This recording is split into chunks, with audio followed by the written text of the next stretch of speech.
ایک رات علی اور اس کے دوست عمر اور سارا اپنے گاؤں میں کھیل رہے تھے۔ اچانک آسمان میں کچھ عجیب و غریب نظر آیا۔ انہوں نے دیکھا کہ ایک بڑا اور شاندار قلعہ آسمان میں تیر رہا تھا۔ روشنی آسمان میں چمک رہی تھی اور ایسا لگ رہا تھا جیسے یہ قلعہ انہیں اپنی طرف بلا رہا ہو۔ سارا نے حیرت سے کہا، یہ کیا ہے؟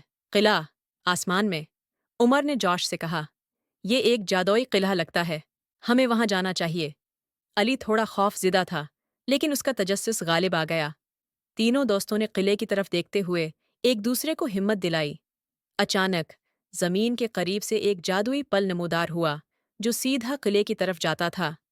یہ پل ہمیں بلانے کے لیے آیا ہے، علی نے حیرانی سے کہا۔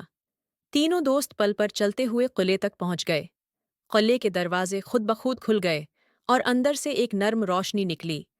جب وہ اندر داخل ہوئے تو انہیں ہر طرف چمکتے ہوئے ہال، سنہری ستون اور خوبصورت قالین نظر آئے۔ ایسا لگ رہا تھا جیسے وہ کسی پریوں کی دنیا میں آ گئے ہوں۔ تینوں دوست قلعے کے اندرونی حصے کو دریافت کرنے لگے۔ وہ ایک بڑے ہال میں پہنچے جہاں ایک شاندار تخت رکھا ہوا تھا۔ لیکن جیسے ہی وہ تخت کے قریب پہنچے، وہاں سے ایک روشنی نکلی اور سامنے ایک خوبصورت پری نمودار ہوئی۔ میں پری آرایا ہوں، پری نے مسکراتے ہوئے کہا۔ یہ قلعہ میرے جادو سے بنا ہے اور جو بھی اس قلعے تک پہنچتا ہے اسے جادوئی مہمات کا سامنا کرنا پڑتا ہے۔ عمر نے خوشی سے کہا، کیا ہم بھی جادوئی طاقتیں حاصل کریں گے؟ پری نے جواب دیا، ہاں، لیکن سب سے پہلے تمہیں قلعے کی کچھ مسٹریز کو حل کرنا ہوگا۔ یہاں جادوئی کریچرز بھی ہیں لیکن ان سے ڈرنے کی ضرورت نہیں۔ تمہیں اپنے دل کی ہمت سے آگے بڑھنا ہوگا۔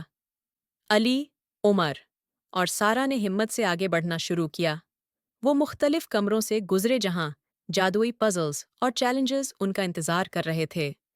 ایک کمرے میں انہوں نے ایک بند دروازہ دیکھا جس پر ایک جادوئی لاک لگا ہوا تھا۔ علی نے پری کی دی ہوئی کلوز کا استعمال کرتے ہوئے لاک کو کھول دیا۔ اچانک قلعے کے ایک کونے میں سے خوفناک آوازیں آنے لگیں۔ ایک جادوئی کریچر ان کے سامنے آیا، لیکن پری آرایا نے اپنے جادو سے اسے روک دیا اور تینوں بچوں کو آگے بڑھنے کا اشارہ دیا۔ آخر کار وہ ایک بڑے ہال میں پہنچے جہاں ایک قدیم جادوئی کتاب رکھی ہوئی تھی۔ سارا نے کتاب کھولی اور اس میں لکھا تھا کہ جو کوئی بھی اس قلعے کے مسٹریز کو حل کرتا ہے اسے ہمیشہ کے لیے خوشحالی اور دوستی کی طاقت ملتی ہے۔